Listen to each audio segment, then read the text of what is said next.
Oke, baik. Assalamualaikum warahmatullahi wabarakatuh. Berjumpa lagi dengan saya Ilham Syaifuddin di bab 2, yaitu mengenai analisis efisiensi algoritma rekursif dan non-rekursif. Nah, apa saja mengenai bab ini? Mari kita ikuti perkuliahan pada pertemuan kali ini. Lanjut. Nah, di sini ada beberapa subbab pada bab 2, yaitu akan dibahas tentang analisis algoritma.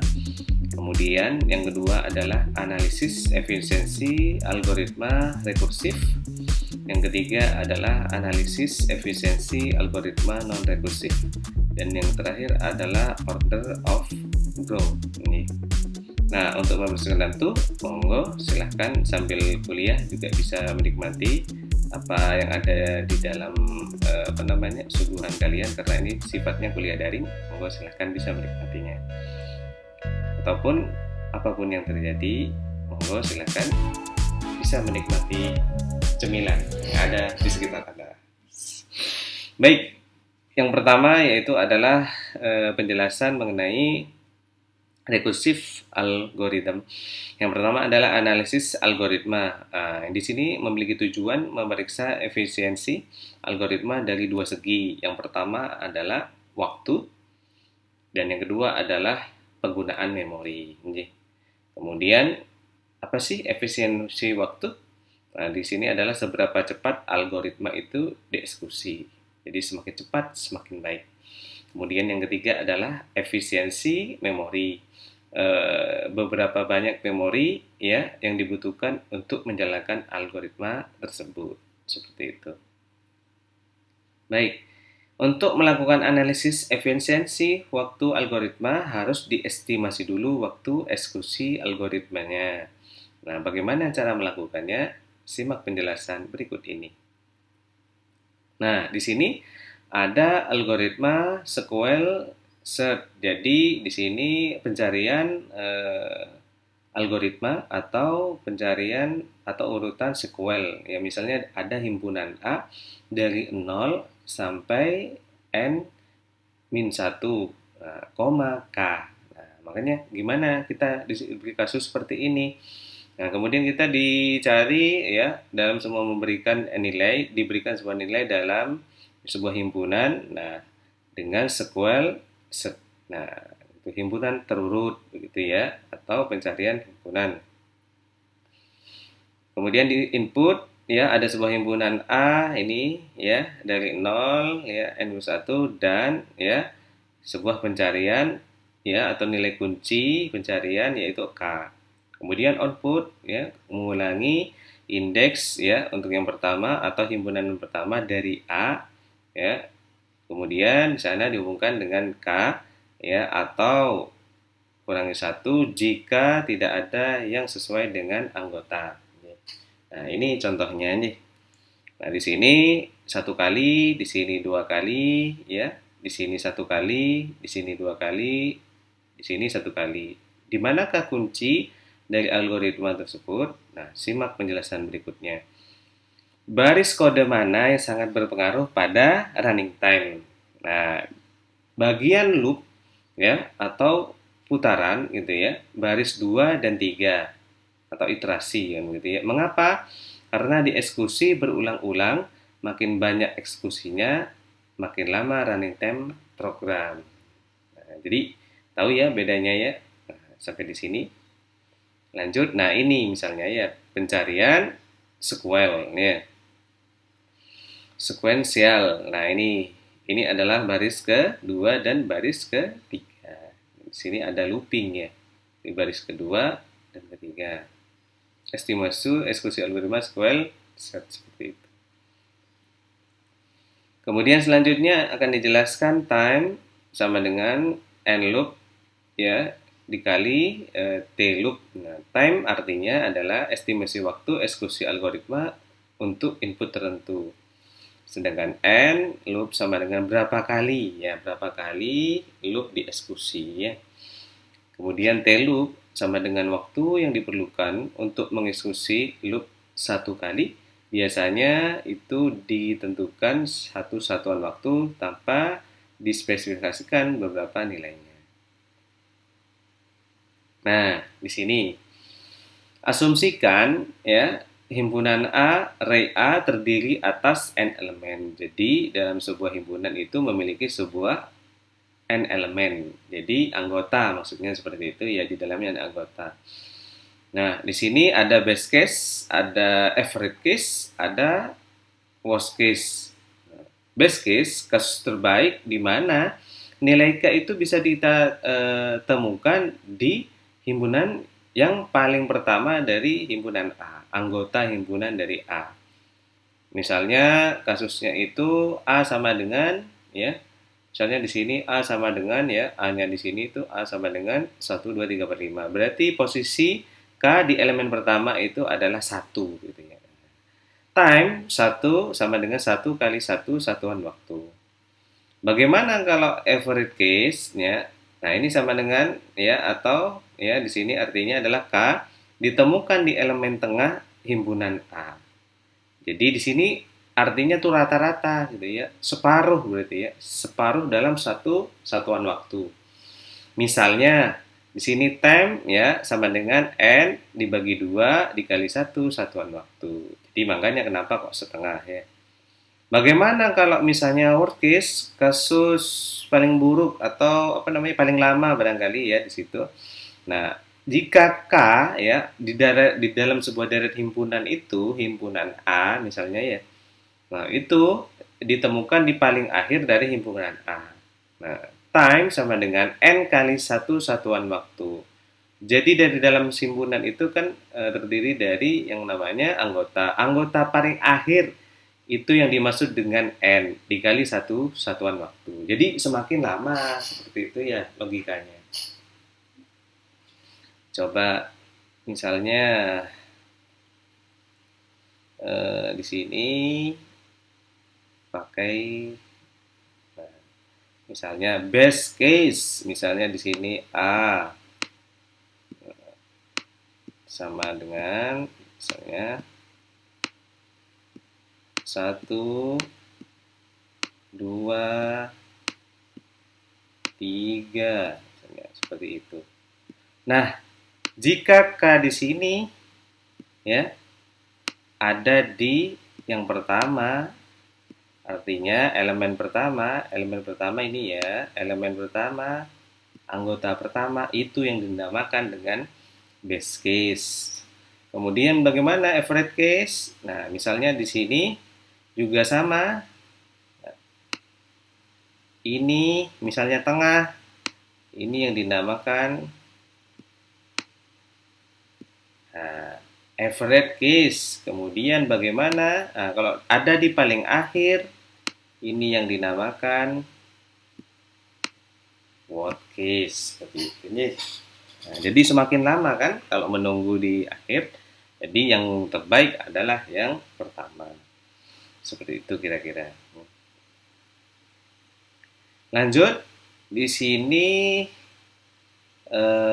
rekursif. Nah, ini bentuk rekursif di sini adalah yang pertama suatu subrutin atau fungsi prosedur yang memanggil dirinya sendiri. Nah, kemudian yang kedua adalah ciri-cirinya itu bentuk di mana pemanggilan subrutin ya atau urutan sub terdapat dalam body subrutin.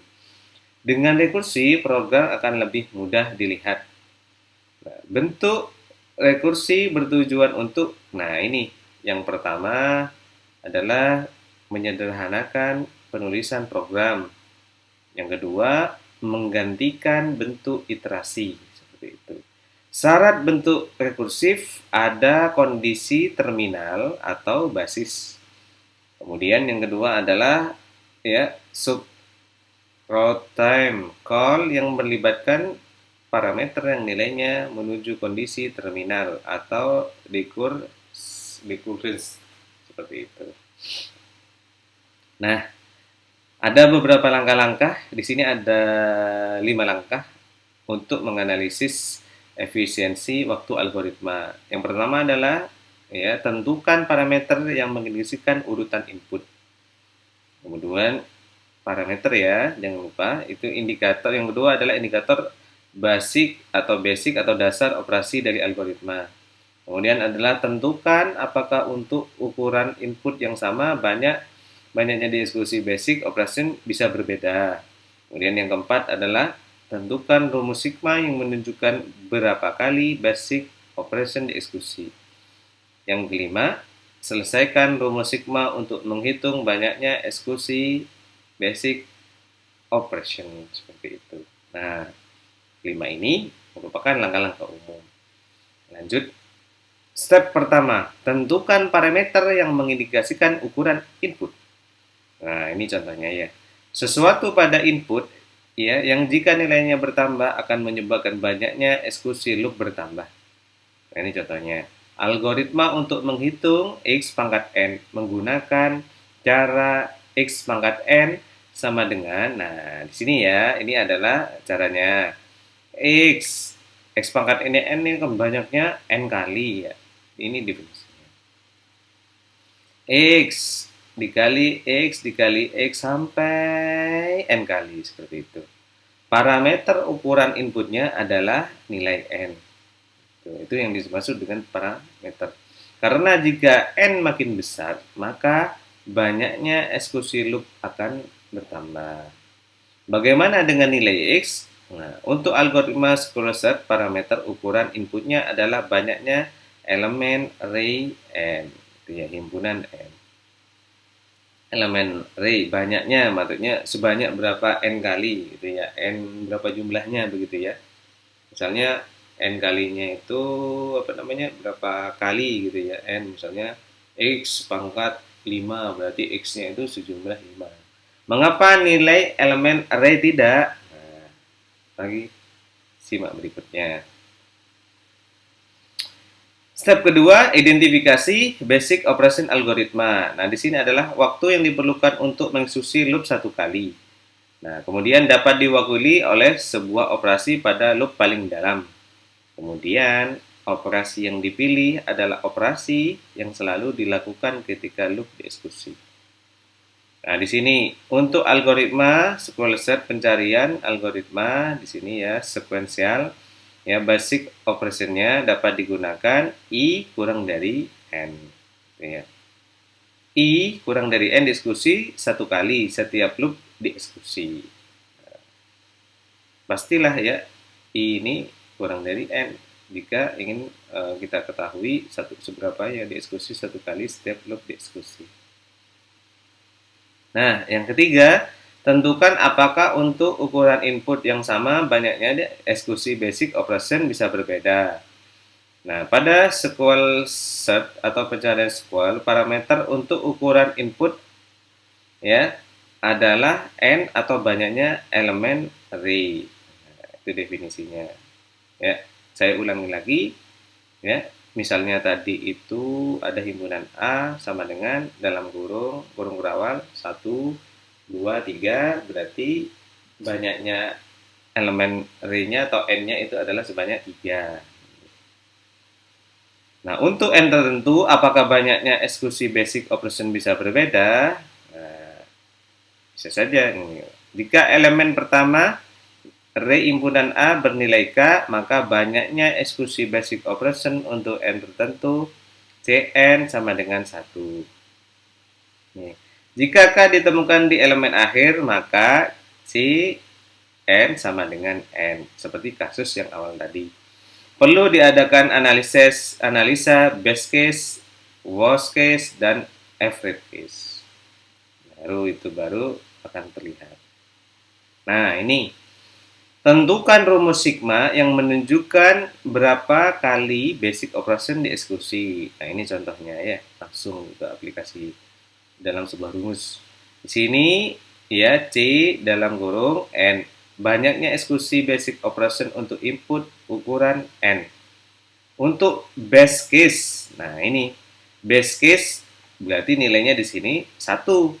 Nih, C n sama dengan ya sigma dari 1 I sama dengan 1 sampai dengan 1. Pastilah di sini nilainya di himpunan yang paling pertama gitu ya, yaitu bernilai 1. Best case terjadi jika elemen pertama K bernilai K.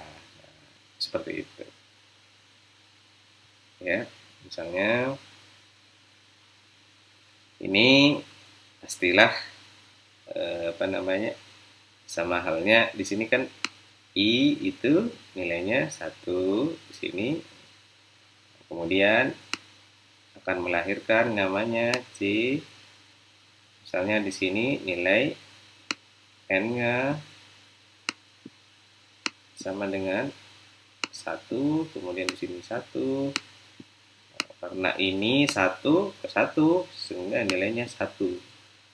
Jadi anggotanya I1. Makanya itu kenapa dinamakan base case, karena dia merupakan elemen pertama ya, kemudian menjadi nilai K-nya seperti itu. Lanjut. Nah, untuk worst case. Nah, jika misalnya di sini ya, worst case terjadi jika elemen A yang bernilai K merupakan elemen terakhir atau tidak ada elemen A yang bernilai K. Nah, contohnya ini. Kalau ini nilainya posisinya di akhir, kan di sini dari 1 sampai ke N. Nah, jika nilai K-nya itu N, gitu ya. Jika nilai K-nya itu N. Nah, jika nilai K-nya itu N, maka itu yang dinamakan dengan kasus terburuk atau worst case. Nah, tentukan rumus sigma yang menunjukkan beberapa kali basic operation dieksekusi. Nah, untuk average case, asumsikan data K memang ada di A. Pastikan itu dulu ini. Kemudian probabilitas K terletak di elemen tertentu, A terdistribusi merata. Jadi semacam rata-rata begitu ini. Atau berada di tengah. Kemudian probabilitas K di sini terletak di elemen ke I sama dengan 1 per N. Seperti itu. Jadi, ini yang dimaksud dengan average case. Nah, tentukan rumus sigma yang menunjukkan berapa kali basic operation dieksekusi. Nah, ini contohnya. Posisikan K ditemukan. Nah, di sini ada 1, ada 2, sampai ke N. Kemudian banyaknya eksekusi basic operation juga sama. Di situ 1, 2, 3, sampai ke N. Nah, probabilitas terjadi 1 per N. Jadi banyaknya peluang yang terjadi. Nah, 1 per N. N ini banyaknya dari sebuah anggota himpunan. Kemudian kontribusi pada CN. Nah, ini diurutkan saja 1, 2, 3 ini. Di sini diurutkan saja. Nah, di sini diurutkan. Tinggal bagaimana ini juga dikalikan. Maka akan menghasilkan ini yang dimaksud dengan nilai I. I-nya berjalan sampai ke N. I di sini dari 1 ya, titik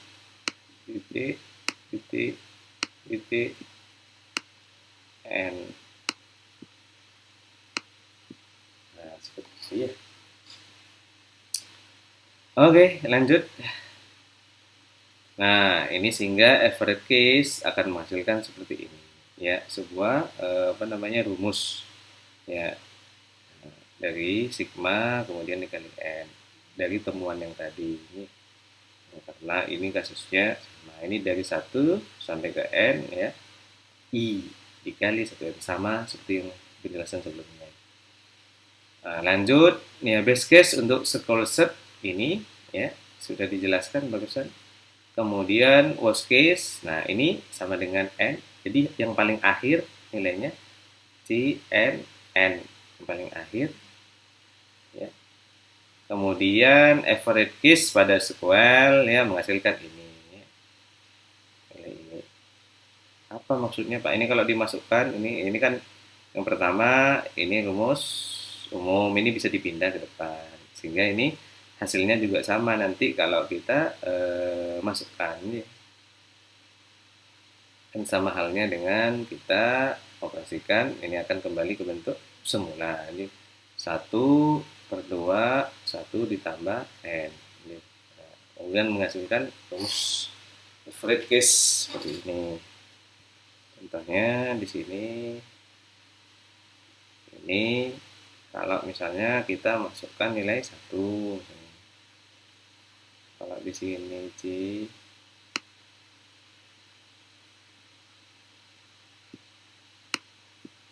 1 per 2, 1 ditambah 1 berarti 2 sama dengan 1, seperti itu. Ini kalau C2 misalnya ya, C2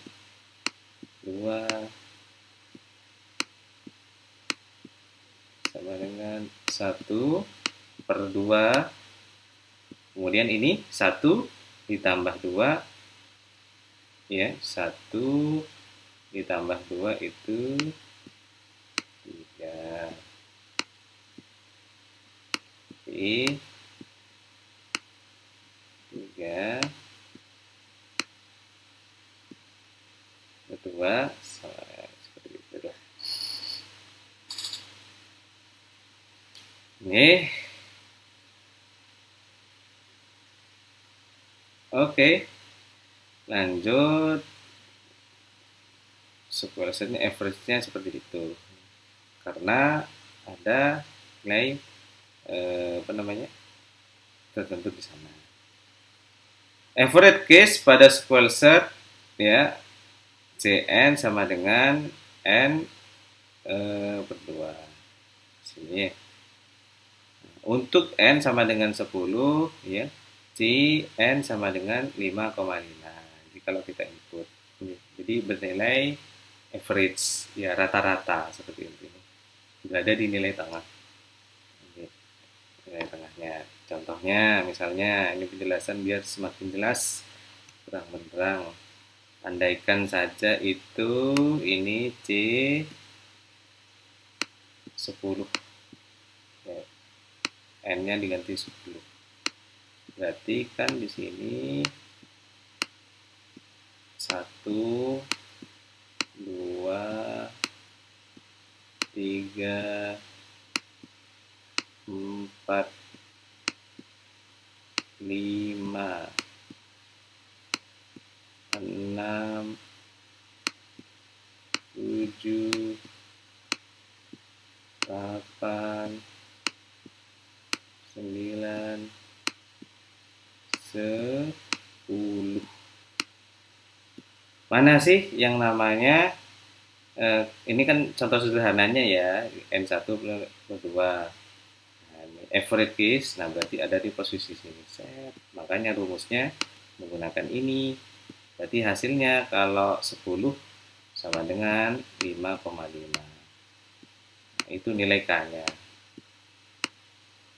Berada di antara elemen 5, anggota himpunan dari nilai C itu 5 atau 6. Apa artinya? Nah, berarti ini sebuah rata-rata ya.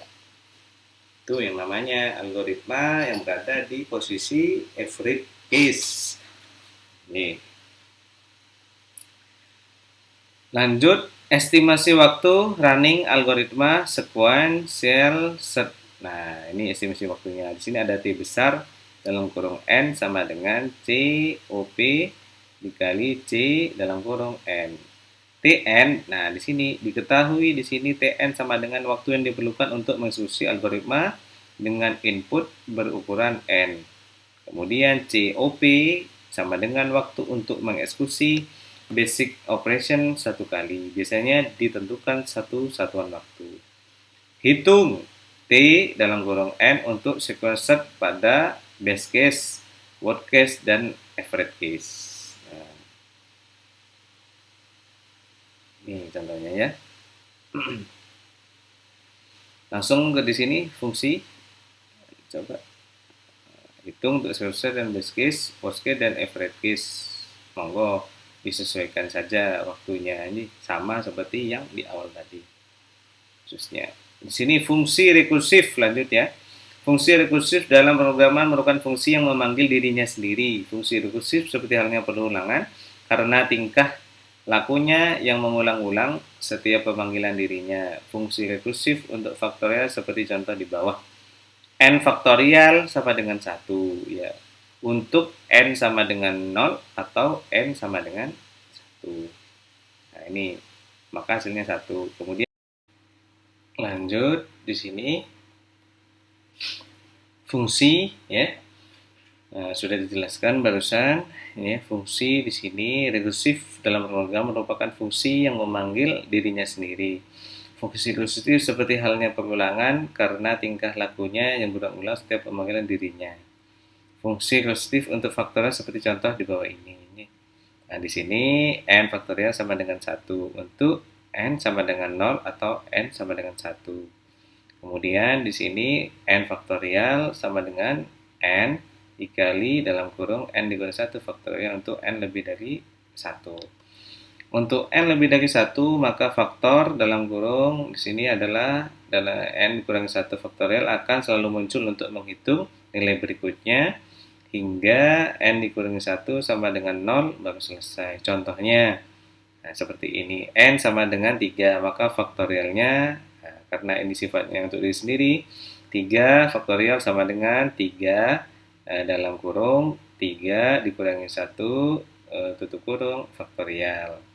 Maka hasilnya di sini adalah 6. Oke, lanjut. Fungsi rekursif untuk pangkat. Nah, ini pernah dibahas tadi. Cuma di sini lebih kompleks. Untuk menghitung hasil pangkat n dari sebuah bilangan x dinyatakan dengan rumus Y sama dengan X pangkat N dapat diuraikan sebagai berikut. Y sama dengan XN. Nah, maka di sini X dikali X N dikurangi 1. Begitu pula, nah ini terus seperti ini nih. X tetap N kurangi 1. Kan akan berkurang 1 jika di sini X-nya itu kita uraikan lebih banyak lagi. Lagi gambar umum di atas memperlihatkan bahwa faktor X pangkat N selalu muncul untuk mendapatkan nilai perkalian berikutnya. Ya, karena sifatnya itu berkurang 1 digit gitu ya. Faktor bukan 1 digit, satu nomor ya, 1 angka. Faktor yang berulang tersebut akan menghasilkan fungsi rekursif dalam program. Proses perhitungan akan berhenti ketika pangkat. Nah, di sini N dikurangi 1 sama dengan 1. Jadi berhentinya di nilai 1. Lanjut, nah ini contohnya. Sederhana kan? Nah, ini 4 pangkat 5 artinya, nah di sini 4 dikurangi 1 akan menyusut terus sampai nilai di sini paling kecil atau seminimalnya itu 1. Hasilnya adalah seperti ini. Gampang kan? Nah, kelebihan dan kekurangan algoritma rekursif. Kelebihan, solusi sangat mudah. Kemudian yang kedua adalah dapat memecahkan tahapan yang sulit dengan tahapan yang mudah dan efisien. Kemudian yang ketiga adalah dapat melakukan perulangan dengan batasan fungsi. Nah, pastilah dalam sebuah kelebihan pasti memiliki kekurangan. Nah, ada 2 kekurangan di sini.